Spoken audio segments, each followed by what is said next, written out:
यानी कि गुप्त काल में सनातन धर्म को बहुत ही सपोर्ट मिला। पत्थरों के भव्य मंदिर बनने लगे। उज्जैन का महाकाल मंदिर और देवगढ़ का दशावतार मंदिर गुप्त काल की ही देन है। मंदिर और मूर्ति पूजा मुख्य धारा में आ गई। विष्णु पुराण, शिव पुराण, भागवत पुराण, इन पुराणों ने पहली बार आम लोगों को धर्म की कहानियों से जोड़ा। शिव को महादेव और शक्तियों को देवी के रूप में पूजा जाने लगा। इससे पहले मौर्य काल में अशोक जैसे सम्राटों ने बौद्ध धर्म को बढ़ावा दिया था, लेकिन गुप्त राजाओं ने वेदों और पुराणों को बढ़ावा दिया, जिससे सनातन धर्म मजबूत हुआ। बौद्ध मठों को राज्य की तरफ से मिलने वाला संरक्षण कम हो गया। नतीजा ये हुआ कि बौद्ध धर्म एशिया के दूसरे हिस्सों जैसे कि चीन, जापान, तिब्बत में फैल गया, लेकिन भारत में इसका प्रभाव घटने लगा। अब सवाल उठता है कि अब तक तो सिर्फ सनातन धर्म था, तो हिंदू और हिंदू धर्म ये शब्द कहाँ से आए?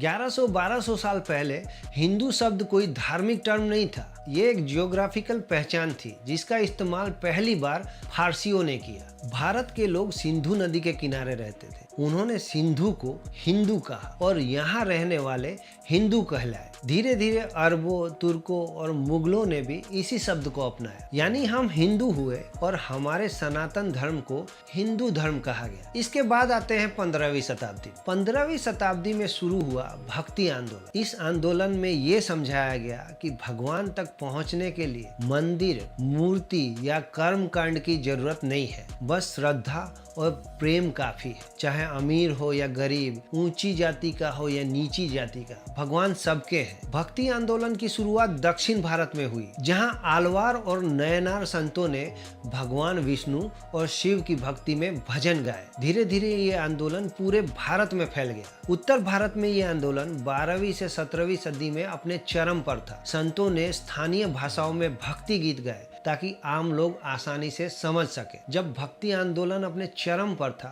तब कबीर, तुलसीदास, मीराबाई जैसे संतों ने एक और बड़ी क्रांति लाई। तुलसीदास ने राम को एक भगवान नहीं बल्कि एक ऐसे राजा के रूप में प्रस्तुत किया जो मर्यादा का प्रतीक था। कबीर ने स्पष्ट कहा, माला फेरत जुग भया, फिरा न मन का फेर, मतलब पूजा के बाहरी रूप को छोड़कर अपने भीतर झांकने की जरूरत। भक्ति आंदोलन ने सिर्फ धर्म को नहीं बल्कि समाज को बदल दिया। सामाजिक समानता का बीज यहीं से पड़ा। मंदिरों के दरवाजे सबके लिए खुले, लेकिन ये जितना सरल लगता है उतना ही जटिल था। अब धर्म आस्था से ज्यादा पहचान का मुद्दा बन गया था। आप किस भगवान को मानते हैं, आप किस जाति से हैं, आप किस मंदिर में जाते हैं, ये सवाल जो कभी महत्वपूर्ण नहीं थे अब धार्मिक पहचान के लिए आधार बन गए थे। आज जब हम सनातन धर्म की बात करते हैं तो ये जानना जरूरी है कि ये एक धर्म नहीं, एक जीवन पद्धति है। लेकिन क्या आज की जीवन पद्धति वही है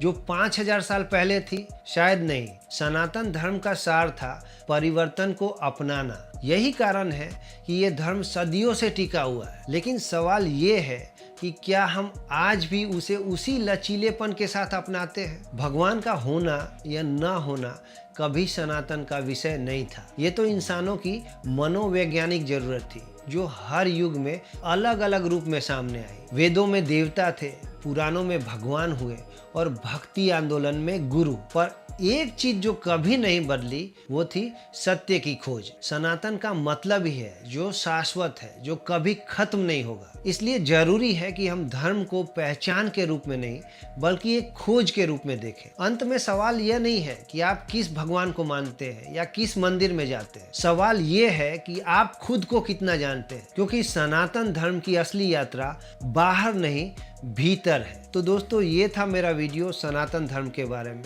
जिसमें मैंने आपको शुरू से लेके अंत तक यानी आज तक क्या हो रहा है, क्या हुआ था, वो समझाने की कोशिश की। अगर ये वीडियो आपको सही लगा हो तो आप इसे अपने दोस्तों के साथ शेयर कर सकते हैं और हमारे चैनल को भी सब्सक्राइब कर सकते हैं। आपसे मिलते हैं अगले वीडियो में किसी नए टॉपिक